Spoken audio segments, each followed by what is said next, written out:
¿Qué tal amigos? Bienvenidos a Buenas Razones para Conversar. Soy Mónica Maruri y hoy les presento a Ana Piñeiro. Ella es psicóloga educacional, psicodramatista, es una educadora en derechos humanos que cree que otro tipo de educación es posible. En Buenas Razones para Conversar también creemos que otro tipo de educación es posible.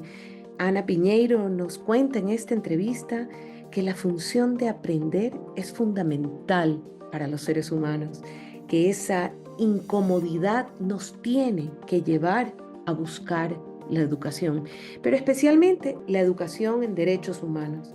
Una educación que es una acción personal y colectiva también, porque busca mejorar a la comunidad, busca trabajar en comunidad y sobre todo busca el diálogo. ¿Sí? El trabajo de los docentes no es un trabajo aislado, debería de ser un trabajo en equipo, en diálogo permanente y en crecimiento permanente. Ella nos cuenta que un docente tiene que desaprender, tiene que dejar ese lugar seguro, destruir algunas cosas para poder construir otras. Y es que muchos docentes tienen claro intelectualmente lo que quieren hacer, pero tienen que conquistarlo emocionalmente. Escuchemos esta entrevista. Ana, bienvenida a Buenas Razones para Conversar. Qué gusto tenerte aquí. Un placer y un honor compartir contigo este espacio y esta invitación que me hiciste. Me ha gustado mucho saber de tu trabajo porque personalmente me considero una inconforme con la educación que recibí y creo que de allí que yo me haya inclinado por usar mi profesión, que mi primera profesión es de periodista y mi segunda de educadora, me refiero a que tengo un posgrado en educación, pensando en cómo transformar la educación, cómo despertar el interés de estudiantes, pero sobre todo en cómo convertirlos en ciudadanos. Entonces, mi primera pregunta para ti es, ¿existe algo así como una educación con enfoque de derechos humanos o enfoque de derechos que piense en todos, que sea inclusiva? Cuando digo en todos, todos los niños y niñas, los que se les va la mirada fuera de la ventana, los que se caen de la silla, los que no quieren aprender, los que tienen problemas en casa porque hay problemas gravísimos y son agresivos en el aula, tanto que podemos encontrar en un ecosistema de enseñanza-aprendizaje. ¿Existe aquello?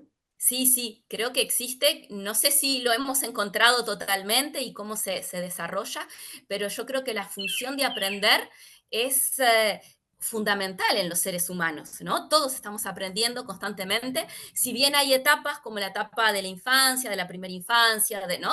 En esa etapa formativa de los jóvenes y las jóvenes, todos aprendemos siempre y siempre podemos cambiar y aprender nuevas cosas, entonces tiene que haber una educación y creo que eso no nos tenemos que resignar, ¿no? La incomodidad nos tiene que llevar a encontrar esa educación y sí yo creo que la existe, creo que nuestro continente, ¿no?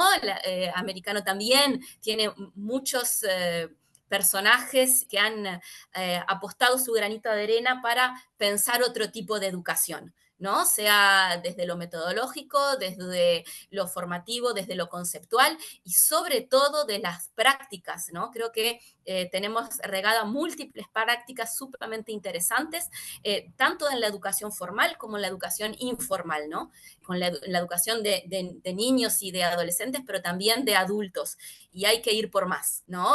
Yo encontré en la educación artística y en la educación en derechos humanos grandes motivadores e impulsores desde el punto de vista conceptual, desde el punto de vista metodológico y también desde el punto de vista de experiencias bueno, que llenan el alma, que llenan, ¿no?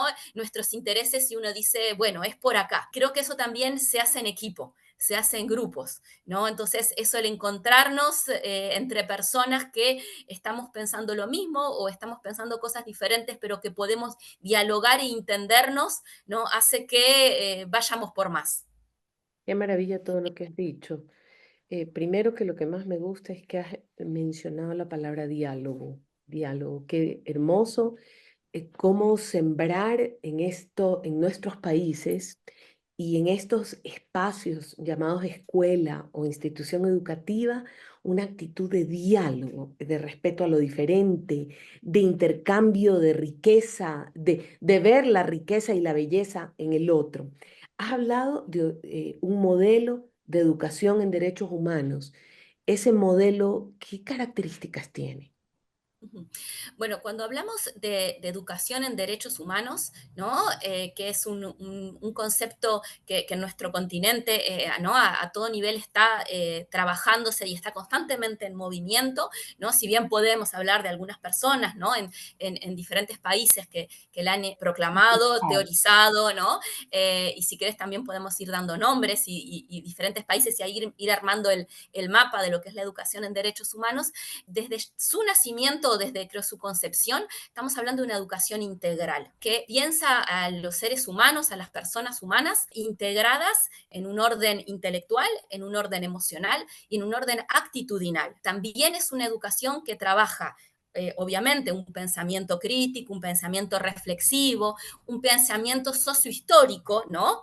Una persona que tiene que estar formándose y formar constantemente conocimiento, ¿no? O sea, que tiene que manejar información, pero también tiene que manejar un nivel de información propia, ¿no? Ir hacia una reflexión personal y ahí involucrar todo lo que es los elementos emocionales. ¿No? Entonces ahí tenemos otra dimensión que no solamente, ¿no? La cognitiva o el pensamiento, sino es también qué hacemos con nuestra dimensión emocional, qué nos produce las emociones, qué nos produce la indignación, qué nos produce la esperanza, qué es lo que nos frustra, qué es lo que nos tranca, pero también qué es lo que nos impulsa en lo personal, en lo individual, pero también en lo colectivo. Y también ir a otra dimensión, otro pilar que es de la educación en derechos humanos, que es la acción.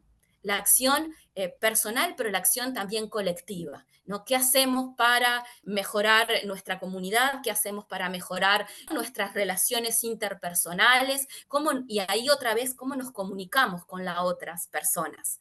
Hablando en un sistema de educación, ¿no? Pensando en las infancias, con nuestros pares y también con los adultos referentes que están a cargo de los niños o de los adolescentes, ¿no? Entonces, la comunicación, como vos decías, el diálogo atraviesa todas esas dimensiones y es un componente fundamental, ¿no? Trabajar en diálogo y para el diálogo es fundamental el hablar en educación en derechos humanos, ¿no? Tengo una pregunta.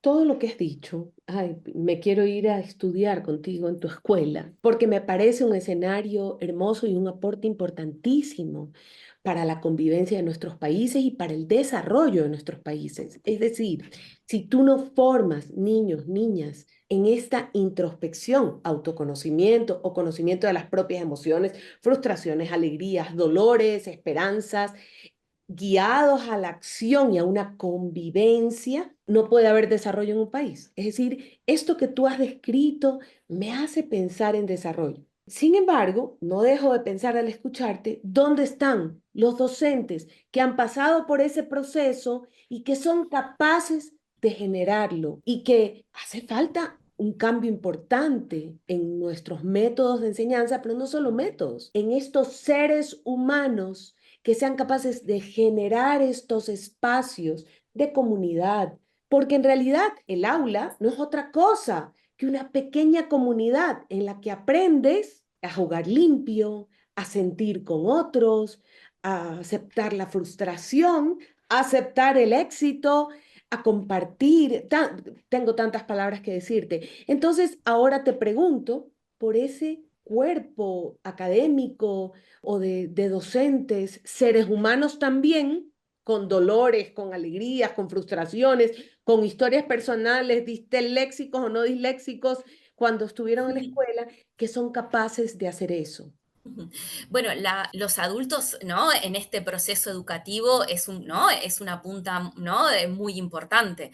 Cómo tengamos a nuestros docentes, a nuestros equipos docentes, es lo que ellos van a reproducir, porque hay una clave en la educación emocional, es que no existe el doble, ¿no? El doble discurso genera negatividad, ¿no? Entonces, si estamos educando con la palabra del encuentro, del reflexionar, tenemos que ser eso mismo, ¿no? Entonces es súper importante que los docentes también puedan vivir la educación en derechos humanos desde ellos mismos, puedan cuestionarla en muchos momentos, porque bueno, de eso se trata la educación en derechos humanos, se trata de un ámbito en tensión constante y de eso también se va a cómo resolvemos esas tensiones y esos conflictos, ¿no? Y eso empieza también por los adultos. La formación en educación de forma tradicional tiene una metodología y un discurso y una conceptualidad, y la educación integral, donde se basa la educación de derechos humanos, pero también hay otro tipo de educaciones que hablan de educación integral, todo lo que tiene que ver con el medio ambiente,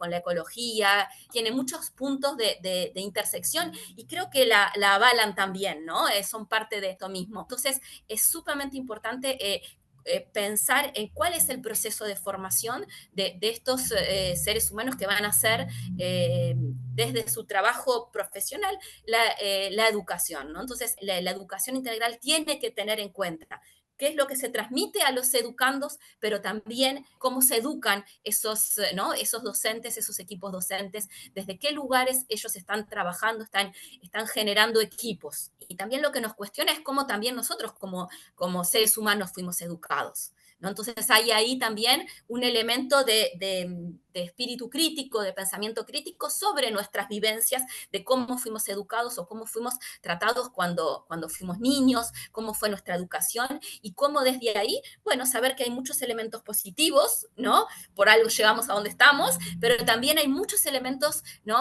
A transformar, a seguir desarrollándonos, porque bueno, ser humano es seguir desarrollándonos, seguir planteando escenarios diferentes, posibles, para crear ¿no? Otro tipo de relación y no solamente reproducir lo que tenemos. De lo que tenemos hay muchas cosas buenas, pero hay muchas cosas que también dependen de un contexto y que tienen que ser modificadas en esos contextos, ¿no? La educación no es igual para todos los contextos, ni para todos los países, ni para todos los niños, ¿no? O niñas. Entonces, ahí hay un elemento de contextualizar el tipo de educación que estamos llevando, ¿no? Desde lo sociocultural, y ustedes, yo sé que en Ecuador también trabajan mucho con, ¿no?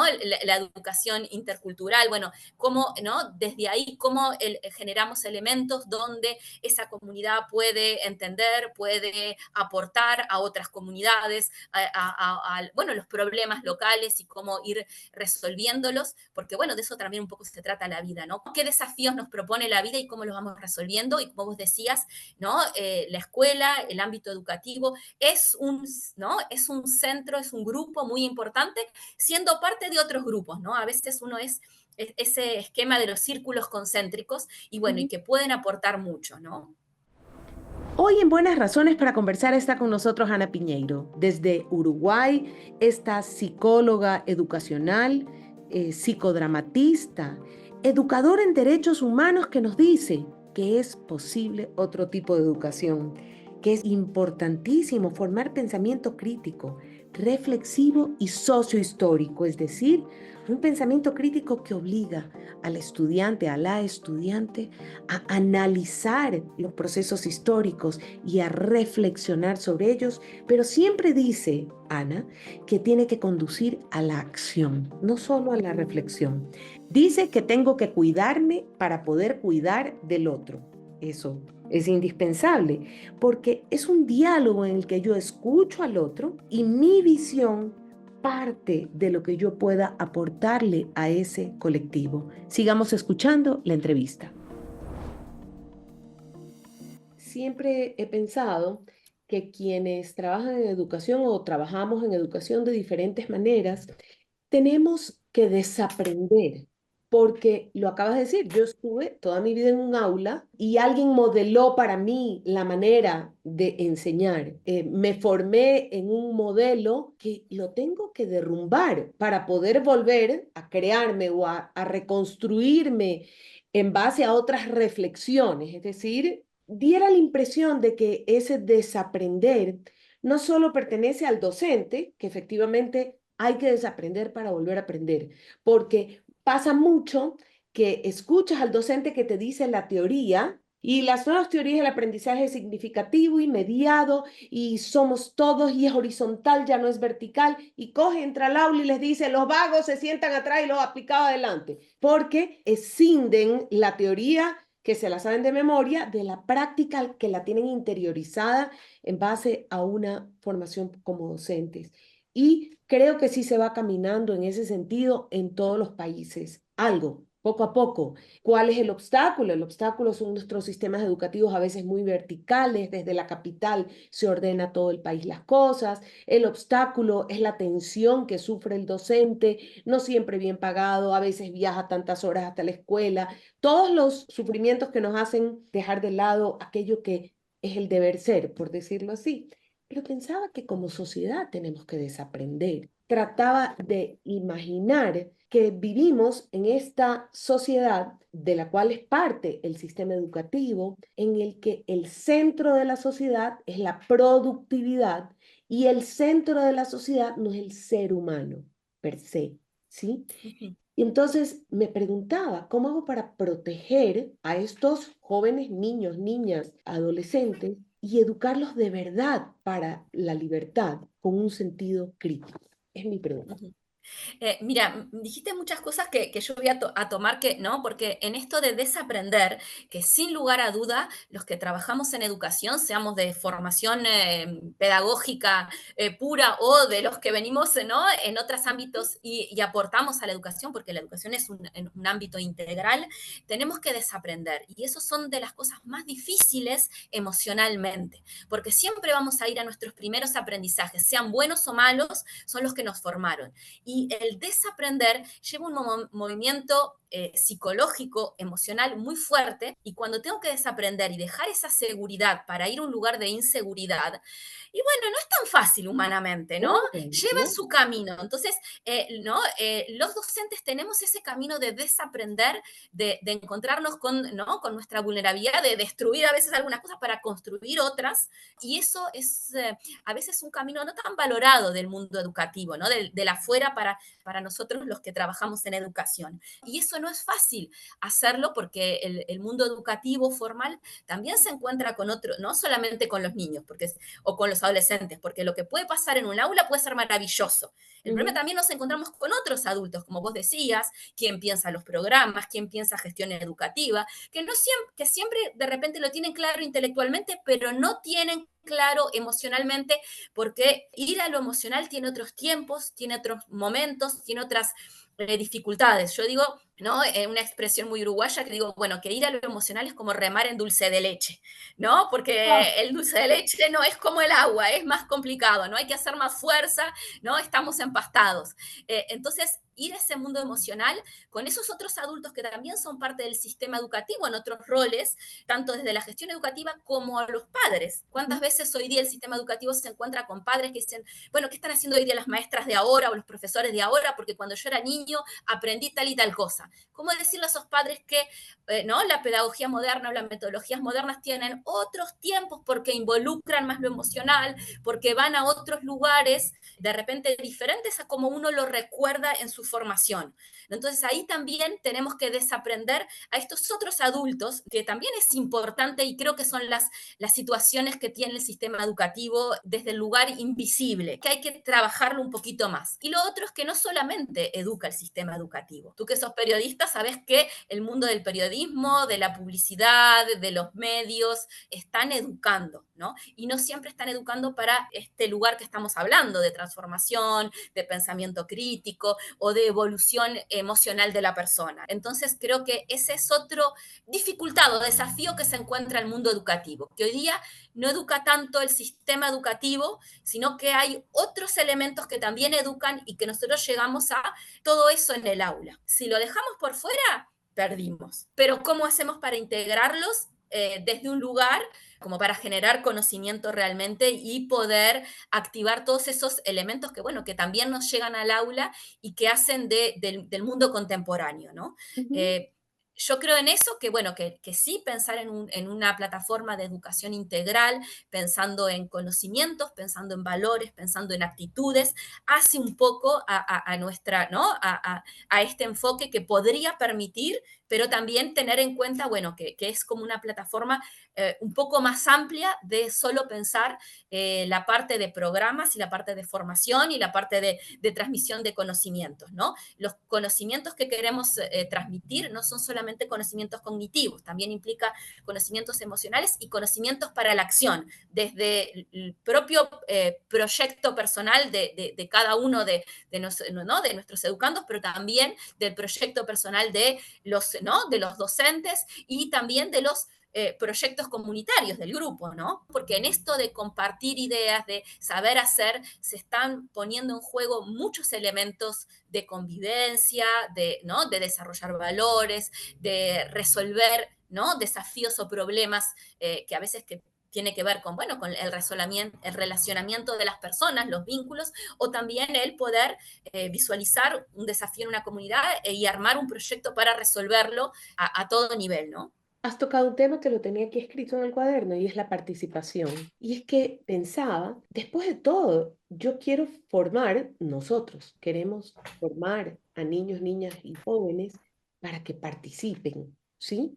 Aquí me cuestiono esto de la democracia, si es acaso ir a votar cada 4, 5, 6 años, dependiendo del periodo en cada país, para que miren lo que ofrecen unos candidatos y al escuchar elijan, si es que no, si es que eligen, si es que no eligen la canción más bonita, sino para participar, ¿sí? Y entonces pensaba justamente también en algo que acabas de decir respecto a que no solo se educan en el aula. Entonces pensaba, se educan en la casa, también se educan en el barrio, también se educan en los medios que consumen, se llamen TikTok, YouTube o la televisión abierta. Y entonces, ¿cuál es el rol del aula frente a eso si no es un espacio de reflexión respecto a todos esos aconteceres y no solo una entrega de contenidos bancarios, como decía Freile? Y pensaba, y moverlos a la acción, lo que acabas de decir, es decir, esto se llama aprender para participar, para ser un sujeto social activo. Caramba, sentí que es un desafío enorme, que no sé si ni siquiera los colegios más costosos lo brindan en nuestros países. ¿Qué opinas? Bueno, el tema de la participación es uno también de los objetivos bien claros que tiene la educación en derechos humanos. Como Ujú, vos decías, los derechos humanos están muy vinculados también a la formación democrática y a las democracias y a los procesos participativos, ¿no? En eso el desarrollo, ¿no? Más formal de los derechos humanos, desde la Declaración ¿no? Universal de los Derechos Humanos en ujú, el 48, en el artículo 26 de la Declaración está el derecho a la educación, ¿no? que es un derecho bien ujú, importante y bisagra en esa declaración, porque es el único derecho que no solamente dice qué es lo que hay que hacer, sino también pone objetivos. La educación, desde un componente de derechos humanos, no es simplemente recibir una formación, es recibir una formación para algo que es generar una comunidad, ¿no? internacional que respete la dignidad de las personas. Entonces ya hay un componente bien claro en la educación, ¿no? Es una educación que forme ciudadanos, que forme sujetos de derechos. Y en el mundo también, para ir rápidamente, aparece esta Convención de los Derechos del Niño de en niños, el niñas y año adolescentes. Ujú, 1989, o sea que mirad que del 48 al 89, ¿no? La comunidad se dio cuenta de que sí que son seres humanos los niños, pero que están en una situación especial, entonces necesitan otro instrumento de protección, ¿no? Y ujú, y empecé a hablar ahora de los derechos humanos porque la educación en derechos humanos tiene varios ejes, ¿no? Que tiene que ver, como recién hablábamos, de los filosóficos, desde la ética, desde la formación humana, desde un componente político en esto de qué entendemos por democracia, un ujú, componente jurídico ¿no? que tiene que ver con determinadas convenciones, que tienen que ver después con determinadas leyes en cada uno de los países, pero que está atravesado por un eje histórico también, una transversalidad histórica. Y ujú. obviamente en el 48 se entendía que formar ciudadanos era una cosa, y hoy día, ¿no? en el 2024, formar ciudadanos en esta complejidad social que estábamos hablando tiene otro componente. Entonces, esto de entender al niño, ¿no? A las niñas y a los jóvenes como sujetos de derechos desde que nacen, ¿no? Ujú, Hasta cumplir la mayoría de edad, ¿qué implica esta formación en participación ciudadana? Donde estamos no solamente enseñando leyes, sino también enseñando a ser protagonistas responsables, fomentando una visión crítica, ¿no? El cómo poder entender y leer la realidad que nos toca desde también estos conceptos valóricos de los derechos humanos, del respeto a la otra persona, de la dignidad, del aprender a cuidarme y cuidar al otro en relación, ¿no? Entonces, ¿cómo hacemos esto y no simplemente lo que me importa a mí o lo que está bueno para mí en este momento, sino también en ese pensamiento a largo plazo? Me estoy ujú. formando para generar mi proyecto de vida, qué comunidad quiero, ¿no? Y ahí vuelve otra vez esta palabra que decíamos, el diálogo, ¿no? Cómo El diálogo. construirnos en diálogo y cómo escuchar al otro que tiene otro lugar en la sociedad y que, o mismo en el grupo y tiene otra visión, y que no hay una visión única en un colectivo. ¿No? Y cómo hacemos para caminar todos juntos, teniendo en cuenta los ritmos, teniendo en cuenta, ¿no? Entonces, cómo ¿no? Aprendemos todos desde lugares diferentes y podemos aportar a esta reflexión, ¿no? De algunas situaciones desde el respeto a cada una de las personas. Hoy día se habla del respeto a la diversidad, pero bueno, a veces también se ha complicado ese término. Entonces, creo que a Ujú, veces hay que ir a lo más simple, hay que volver a lo más simple, ¿no? El aprender a respetarnos, ¿no? ¿no? Y aprender a respetarnos desde nosotros en ese proceso de formación que tenemos. El mundo de los derechos humanos habla del desarrollo pleno, ¿no? ujú.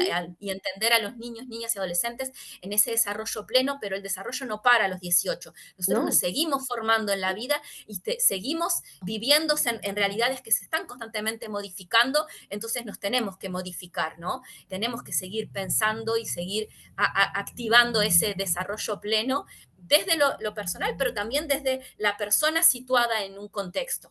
Hoy día hay situaciones globales que implican un diálogo entre naciones, un diálogo entre personas, y bueno, y en esto que vos decías, en el educar para la producción, bueno, ¿qué estamos produciendo y cómo, ¿no? Y cómo nos estamos respetando y cuidando entre todos en esos procesos de producción bueno, de producción de sujetos, ¿no? De sujetos situados, sujetos históricos, ¿no? me da miedo a mí personalmente cuando te escucho. Has planteado unos principios extraordinarios respecto a la manera en que nos miramos, no solo a nosotros mismos, sino como parte de, ¿sí? La palabra respeto para mí siempre ha sido probablemente una de las más potentes de nuestro idioma.